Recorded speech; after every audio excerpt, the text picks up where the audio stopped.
Hey everyone, and welcome to another story time brought to you by me, Miss Sasha, and I'm the founder and executive director of ABC Read, and our mission is to develop and nurture a culture of literacy in Black and underserved communities. And we're doing that by giving away books like this that represents Black people, Black culture, Black experiences, Black history primarily. Okay, we do read alouds as well, give away healthy foods, and we're about empowering the community through literacy. All right. So with all that being said, now what y'all been waiting for? Okay, part two, JD and the Family Business, written by J. Dillard, illustrated by Akeem S. Roberts. Who does the best hair in the family, y'all? Who? Another competition. They are about competition. Okay. Oh my goodness. But it's a good competition. I like it. All right. And then they're about entrepreneurship and family. So that's why I like these JD series of books. Okay. So if you haven't listened to JD and the Great Barber Battle, especially in its entirety, then you ain't going to be able to really follow along with this part two. Okay. So you guys going to have to go back and listen to part one. Okay. So let me go ahead and get started now. This is Mom's New Hair. Okay, chapter 1, Mom's New Hair. JD, I heard my mom yell out to me. Come here really quick. It was the night before her college graduation. Her second one, actually. The first one was when she studied to be a nurse, but she wanted to try something else. This time, she went back to get a business degree called an MBA. She'd be starting a new job at the mayor's office. I had a newish job, too, and I was only 8 years old. After I won the Great Barber Battle of Meridian, Mississippi a few months ago, I started working for the one real barbershop in town, Heart and Son. With the money I made on Saturdays, I bought candy and comics. When I got to my mom, she was standing in front of the bathroom mirror. I could see she had thrown her entire box of hair supplies in the trash. JD, I want you to give me a haircut. I need a new look for my new job. And I want to look special for my graduation. I'm giving a speech. Mom had been chosen to be something called a valedictorian.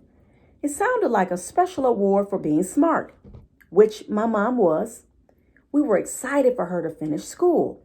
She said her new job would give her more time with her kids, me, my older sister Vanessa, and my baby brother Justin. We all lived together with my grandparents, Mr. and Mrs. Slayton Evans, in a one-story house built in the 1930s. You'd think it'd be a circus, but it wasn't. The grown-ups kept us organized. How do you want to look, Mom? I asked her. Mom sat down on the stool we kept in the bathroom and pulled out her phone. She showed me a picture on Instagram of the lady who played Nakia in Black Panther.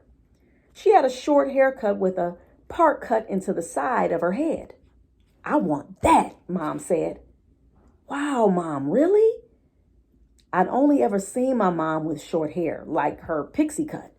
But this was short. Yes, I'm sure, she replied. I figured it's something a barber can do. And I have the best barber in the whole city living in my house, she said proudly. I went back to my room to get my clippers.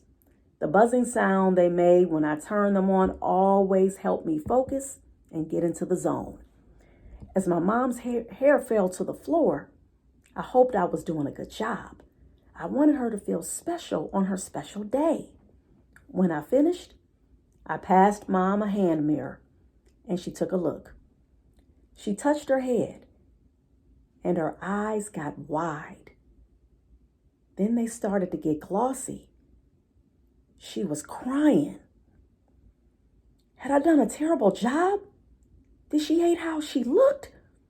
I'd never done a lady's hair before, and maybe I needed to practice before I tried cutting hers.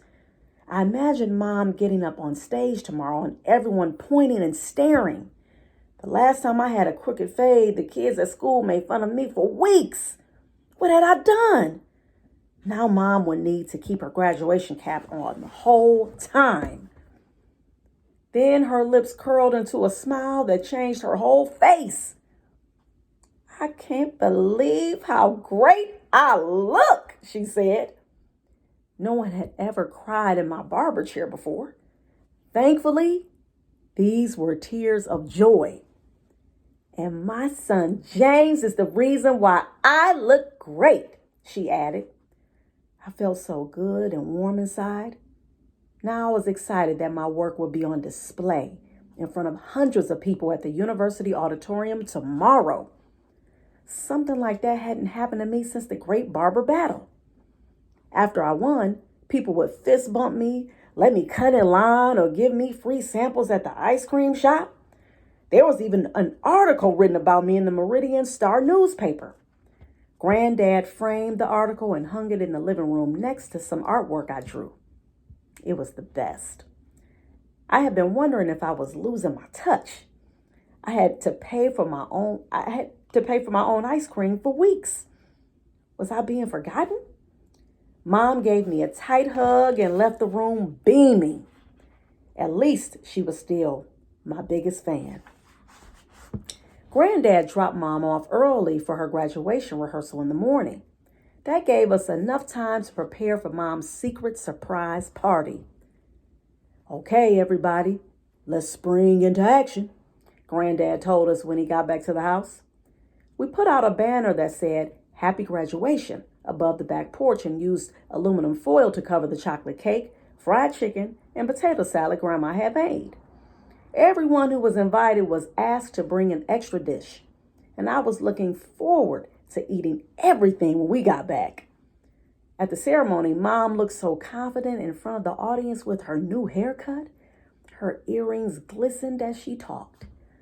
But it was hard to concentrate on what she was saying because I got so hot sitting there in my church clothes. The good thing was that not only was Mom out of school, so was I. Summer vacation was about to start.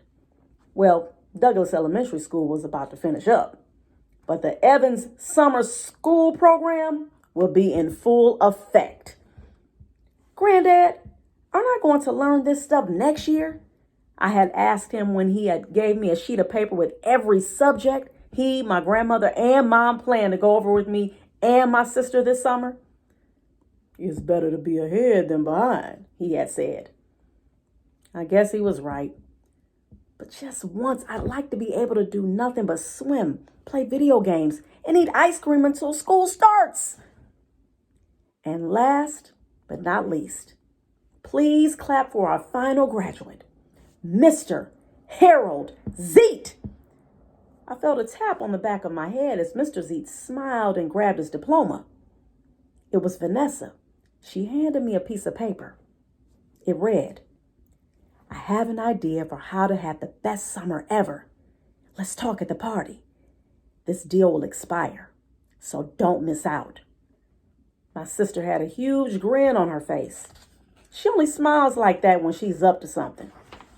Like the time she got the idea to sneak out of church and go home to finish watching the Mandalorian after our friend Jessica shared her Disney password with us. Vanessa timed it perfectly so we could get back before anyone knew we were gone.